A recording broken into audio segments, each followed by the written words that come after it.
नमस्कार मित्रांनो. लग्नानंतर होईलच प्रेम मालिकेच्या आजच्या धमाकेदार भागामध्ये आपल्याला असं पाहायला मिळणार आहे की आता काव्याची एक्झाम ही व्यवस्थित होण्यासाठी, ती सेंटरमध्ये व्यवस्थित जाण्यासाठी आता सर्व देशमुख हे एकत्र आलेले आहेत.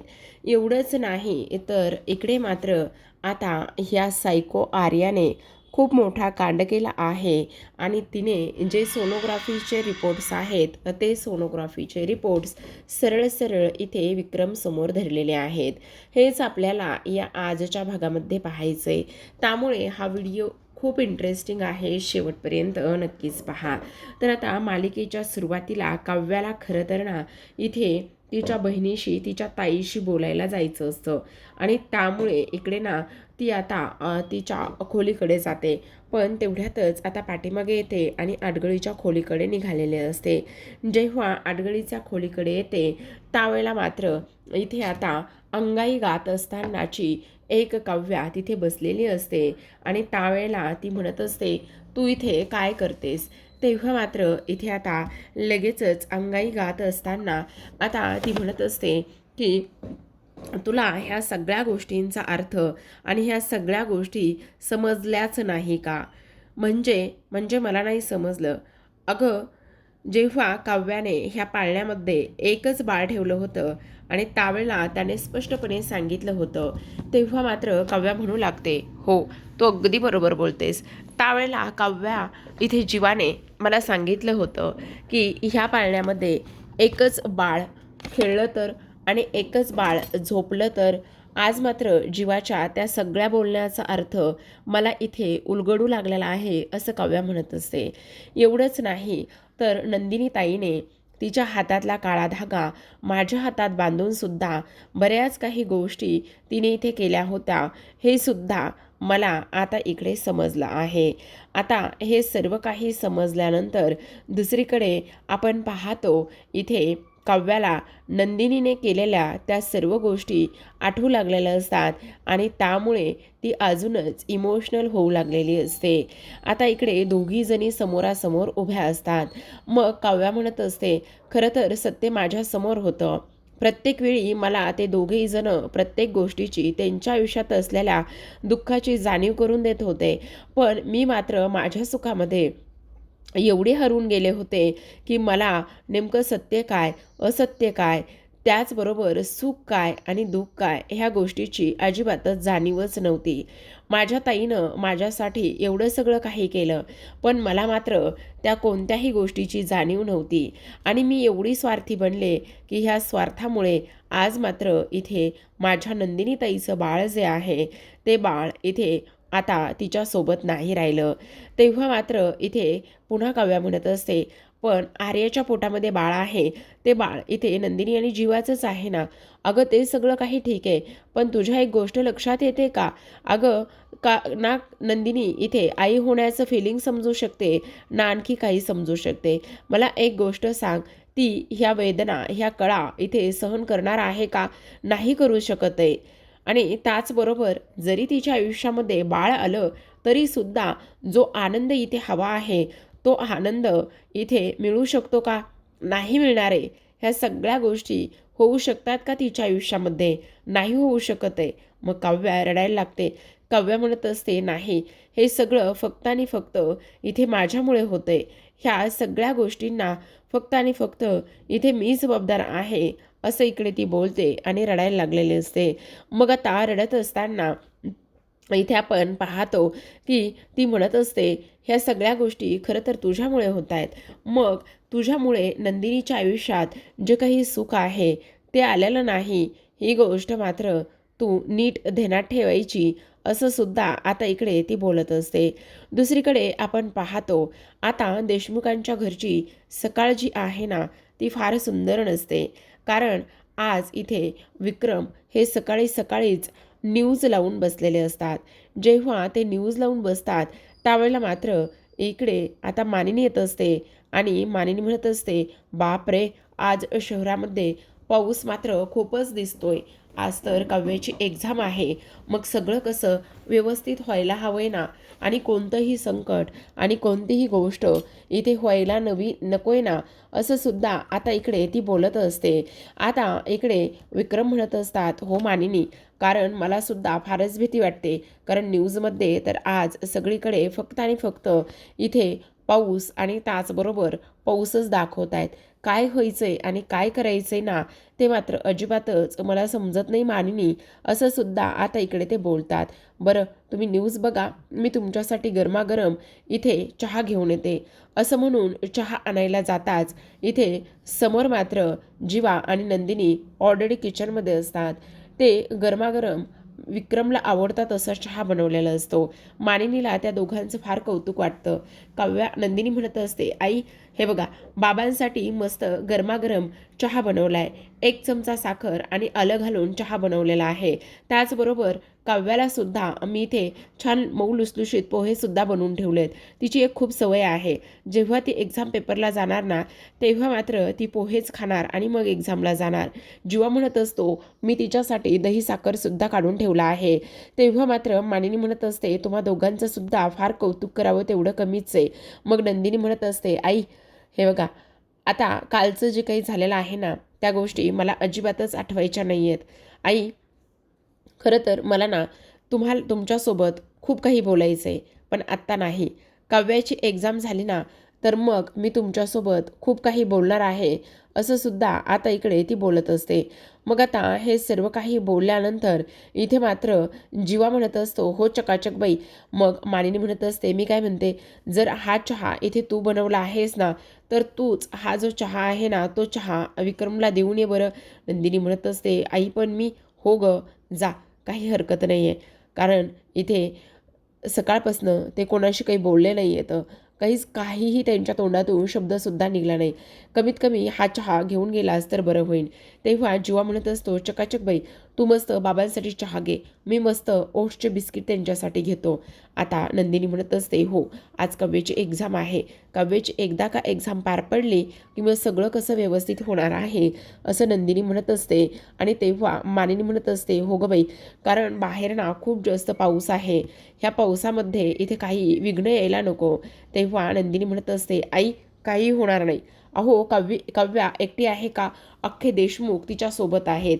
मग अख्खे देशमुख तिच्यासोबत असल्या कारणाने इथे काव्याला काहीही होणार नाही आणि तिची एक्झामसुद्धा व्यवस्थित पार पडेल, असं म्हणून जीवा नंदिनी आता तो चहाचा कप आणि ट्रे घेऊन बाहेर जात असतात. आता मानिनीला अजूनच दुसरं टेन्शन असतं. दुसरीकडे आपण पाहतो, पार्थ हा आता इकडे सगळी काही काव्याची तयारी करत असतो. हॉल तिकीट्स, त्याचबरोबर काही जर ID प्रूफ लागला तर तो, त्यानंतर इकडे पेन, ह्या सगळ्या गोष्टी तो व्यवस्थित बॅगमध्ये ठेवण्याचं काम करत असतो आणि म्हणत असतो, काव्या, या लवकर तुम्ही.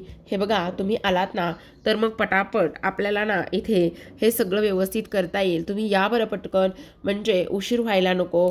काव्या, हे बघा, एक्स्ट्रा एक पाण्याची बॉटलसुद्धा मी बॅगेत ठेवली आहे आणि पाण्याची बॉटलसुद्धा एक्स्ट्रा बॅगेमध्ये ठेवल्यानंतर ना, आता मात्र तुम्हाला इथे काळजी वगैरे करण्याची काही गरज नाही आहे, असं सुद्धा आता इकडे ती बोलत असतो.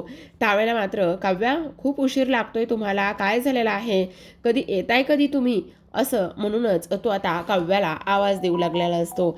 मग आता इकडे आवाज देत असताना आपण पाहतो दुसरीकडे इथे विक्रम आवाज देत असतात, मानिनी चहा घेऊन ये. तेवढ्यातच नंदिनी चहा घेऊन आलेली असते आणि म्हणत असते, बाबा हे घ्या, तुमच्यासाठी मस्त तुम्हाला आवडतो तसा कमी साखरेचा आणि त्याचबरोबर इथे भरपूर असं आलं घातलेला चहा मी इथे घेऊन आलेली आहे, असं नंदिनी बोलत असते. तेवढ्यातच आता इकडे जीवासुद्धा म्हणत असतो, आणि बाबा, तुम्हाला ओट्सचे बिस्किट आवडतात ना, मग तुमच्यासाठी ते ओट्सचे बिस्किटसुद्धा मी आणले आहेत, माझ्या सुपर बाबासाठी ओट्सचे बिस्किट, असं म्हटल्याबरोबर आता विक्रम मात्र हे जीवाकडे आणि नंदिनीकडे पाहतच असतात. आता ते दोघांनाही काही फारसं काही बोलत नाही आहेत, पण तरीसुद्धा आता इकडे चहाचा एक कप उचलतात आणि त्यानंतर चहाचा एक घोट पितात आणि त्यानंतर लगेचच म्हणत असतात, खरं पाहायला गेलं ना, तर चहाची चव मात्र अजिबातच बदलली नाही. माणसं बदललेली आहेत, पण चहाची चव मात्र अक्षरशः आहे तशीच आहे, काहीही बदललेलं नाही. तेव्हा मात्र नंदिनी म्हणत असते, बाबा, कोणीही बदललं नाही आहे, माणसं बदलली नाही आणि चहाची चवसुद्धा बदललेली नाही आहे. बाबा, ती तुमचीच मुलगी आहे नंदिनी. तेव्हा मात्र इथे विक्रम म्हणत असतात, मुलगी नाही ग, बोलू नकोस असं. तर येथे जीवाला म्हणत असतात, बाबासाठी बिस्किटं नाही रे, नको बोलूस असं. तेव्हा एक गोष्ट मात्र नीट लक्षात ठेवा, आपण केलेल्या चुकावर पांघरून किती घालायचं, काय करायचं, ह्या सगळ्या गोष्टी इथे आपल्याला नाही करता येत, नाही पाहता येत. त्यामुळे मी आणखी एक गोष्ट सांगतो, काही जरी झालं ना तरीसुद्धा तुम्ही ह्या सगळ्या गोष्टीवर पांघरून अजिबातच घालू नका, असं सुद्धा आता इकडे ती बोलत असते. मग आता नंदिनी म्हणत असते, बाबा तुम्हाला सांगू का, आज आपल्या काव्याची एक्झाम आहे. मग काव्याची एक्झाम असल्या कारणाने ना आपल्याला तिला सरप्राईज द्यायचं नाही आहे का? आणि बाबा तुम्हाला एक गोष्ट सांगू का, सगळं कसं अगदी व्यवस्थित होणार आहे. काही जरी झालं तरीसुद्धा सर्व गोष्टी ह्या व्यवस्थितच होणार आहेत, याची मला पूर्ण खात्री आहे, असं सुद्धा आता इकडे ती बोलू लागलेली असते. मग आता हे सर्व काही बोलल्यानंतर विक्रम म्हणत असतात, काही गोष्टी अशा असतात की त्या आपण कितीही विसरण्याचा, बोलण्याचा प्रयत्न केला किंवा आणखी काही करण्याचा प्रयत्न केला तरीसुद्धा ते गोष्टी, ते डाग पुसले जात नाहीत. दुसरीकडे पार्थ काव्याला आवाज देत असतो. आणखी काव्या कशा आल्या नाही याचाच विचार तो करू लागलेला असतो. मग तेवढ्यातच काव्या आलेले असते. काव्या आल्याबरोबर पार्थ म्हणत असतो, काय हे काव्या, कुठे होता तुम्ही, किती उशीर लावला आहे, सगळं काही ठीक आहे ना, काही त्रास वगैरे तर तुम्हाला होत नाही आहे ना काव्या. आणि बेबू तुला एक गोष्ट सांगू का, आज ना आपल्या आईची म्हणजेच काव्याची ना आज मेन्सची एक्झाम आहे आणि तू आपल्या आईला अजिबात त्रास वगैरे देऊ नकोस हां, कसलाही, असं आता इकडे पार्थ म्हणत असतो. तेव्हा मात्र काव्या स्वतःच्या पोटावर हात ठेवत असते आणि स्वतःच्या पोटावर हात ठेवून इकडे आता ती हे सगळं काही अनुभवण्याचा प्रयत्न करत असते.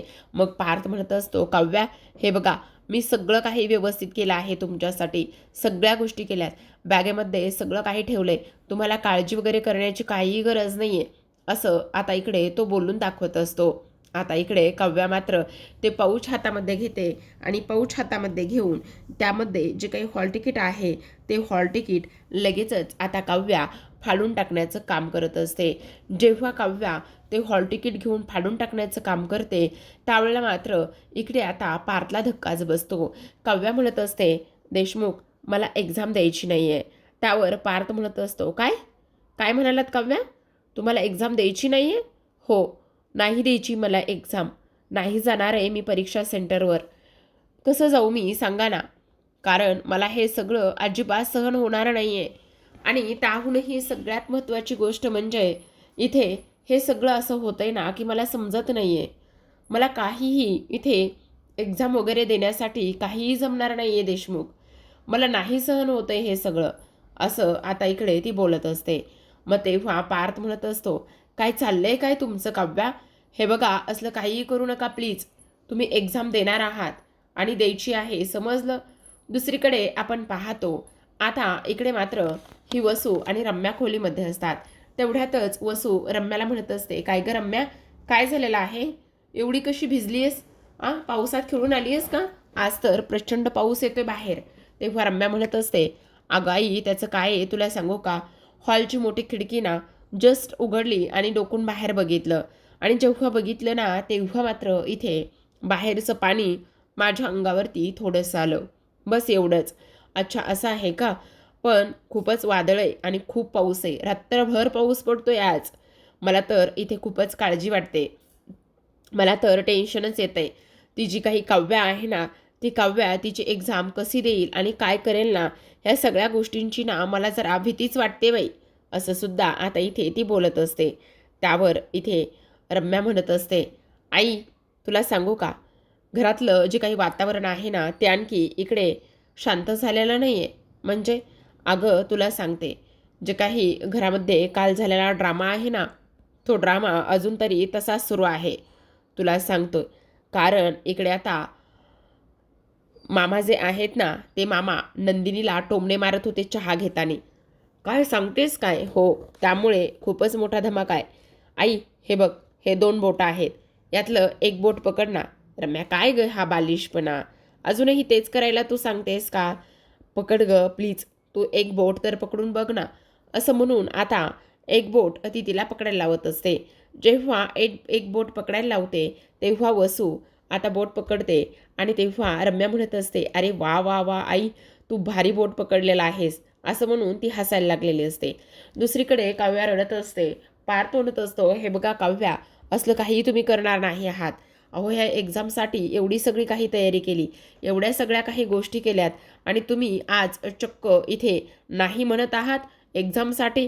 काय काय चाललंय काय तुमचं काव्या? हे बघा, हे अजिबात असं सहन होणार नाहीये. काही जरी झालं ना तरी सुद्धा, त्यामुळे इथे अजिबात मी तुमचं काय ऐकून घेणार नाही. गुपचूपच इथे एक्झामला जायचं आणि छान पेपर लिहायचा. समजलं तुम्हाला काव्या? अजिबातच मी हे सगळं सहन करणार नाही, असं सुद्धा आता इकडे तो बोलत असतो. त्याचबरोबर काव्या म्हणत असते, नाही पार्थ नाही, मला नाही द्यायची एक्झाम, असं म्हणून ती पार्थच्या खांद्यावर डोकं ठेवते आणि रडायला लागलेले असते. ती म्हणत असते, कारण देशमुख, मला काहीच एक्झामला इकडे लिहायला आणि ह्या सगळ्या गोष्टी करायला अजिबातच नाही जमणार आहे. कसं करणार आहे मी, सांगा ना तुम्ही? नाही करू शकत आहे ह्या सगळ्या काही गोष्टी मी इथे. बोला, कसं शक्य आहे मला हे करणं? आता मात्र पार्थ म्हणत असतो, ठीक आहे, तुम्ही माझ्याबरोबर आत्ताच्या आत्ता बाहेर चला. चला म्हणतो ना बाहेर आत्ताच्या आत्ता माझ्याबरोबर. त्यावेळेला मात्र इकडे काव्या म्हणत असते, कुठे आणि कशाला? हे बघा देशमुख, नाही येऊ शकत आहे मी बाहेर सुद्धा, असं सुद्धा आता इकडे ती बोलत असते. मग आता हे सगळं काही बोलल्यानंतर इथे पार्थ म्हणत असतो, चला म्हणतोय तर मी. काव्या म्हणते, नाही, मला अजिबात नाही जायचं बाहेर. हे बघा काव्या, असं करू नका. मस्त बाहेर छान हवा आहे, मोकळ्या हवेमध्ये गेल्यावर तुम्हाला नक्कीच बरं वाटेल. मग काव्या म्हणत असते, देशमुख नकोय मला, नाही जायचे बाहेर, का उगाचच बाहेर घेऊन जाताय मला? असं बोलल्याबरोबर आता पार्थ तिला जबरदस्ती बाहेर हॉलमध्ये घेऊन जातो. जेव्हा बाहेर हॉलमध्ये नेतो तेव्हा सर्व देशमुख बाहेर हॉलमध्ये आलेले असतात आणि काव्याचं स्वागत करत असतात. तिला मोटिवेट करण्यासाठी इथे त्यांचे सगळे काही प्रयत्न सुरू असतात.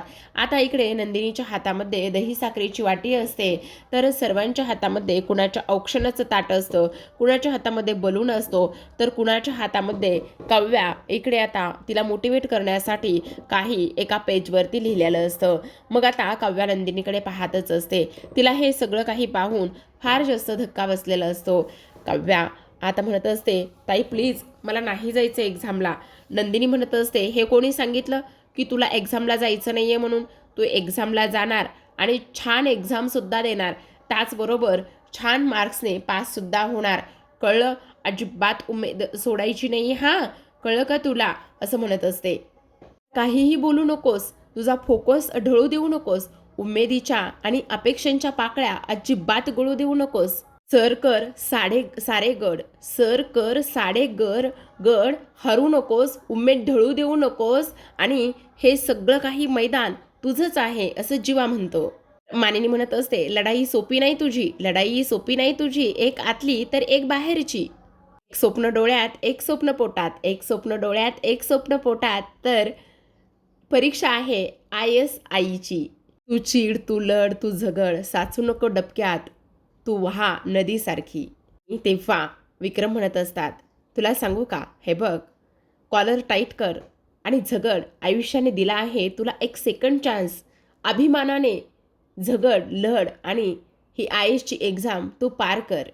तर पार्थ लगेचच काव्याकडे पाहतो आणि म्हणत असतो, काव्या, पार्थ देशमुख, तुम्ही माझा मान आहात, तुम्ही माझा अभिमान आहात, तुम्ही माझा मान आहात, तुम्ही माझा अभिमान आहात, तुम्ही माझी शान आहात, त्यामुळे तुम्ही एक्झाम नक्कीच पार कराल, असं पार्थसुद्धा म्हणतो. तर रम्या आणि वसू ह्या दोघी जणी पाहतात, त्यांना ह्या सगळ्या गोष्टींचा त्रास तर होतो आणि धक्कासुद्धा बसलेला असतो.